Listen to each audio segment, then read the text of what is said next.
আর তার পয়লা নম্বরের ফরজ কাজ হচ্ছে কোরআন হাদিসের সমৃদ্ধ জ্ঞান অর্জন করা। যদি আমরা কোরআন হাদিসের সমৃদ্ধ জ্ঞান অর্জন করতে পারতাম, তাহলে আমাদের কোথাও অসৎ নেতৃত্ব অবস্থান করতে পারত না, অসৎ লোক আমাদের নেতা হতে পারত না। ঠিক আছে প্রিয় ভাইরা, সৎ নেতৃত্ব বাছাই করতে হলে আমাকে জ্ঞান রাখতে হবে। আল্লাহ রাসূল বলেছেন, জ্ঞান আমার অস্ত্র।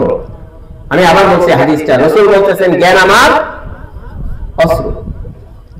প্রিয় বন্ধুরা, আপনি গ্রামের একজন মানুষকে ভোটের আগে রাত্রিতে 500 টাকা দিয়ে তার ঈমান নষ্ট করতে পারবেন, কিন্তু একজন আলেম ওলামাকে 500 টাকা দিয়ে তার ঈমান নষ্ট কিনে নিতে পারবেন না। ঠিক না? আমি ভুল বললাম? প্রিয় বন্ধুগণ, প্রিয় এলাকাবাসী, কাজে দুনিয়ার বুকে মাথা উঁচু করে দাঁড়াতে বলে আমাদেরকে কোরআনের জ্ঞানে বলিয়ান হতে হবে, তাছাড়া বারবার আমরা প্রতারিত হব। ঠিক না? কোরআনই পারে আমাদেরকে সঠিক পথ দেখাতে, সঠিক নেতৃত্ব বাছাই করতে। প্রিয় বন্ধুগণ, আমি আরেকটা কারণ বলছিলাম, যে কারণে গোটা মুসলিম জাতি সারা দুনিয়াতে আজকে ভিক্ষুকের জাতিতে পরিণত হয়েছে, আজকে একটা অসহায় জাতিতে পরিণত হয়েছে। তার উদাহরণ আজকের ফিলিস্তিন, তার উদাহরণ কাশ্মীর।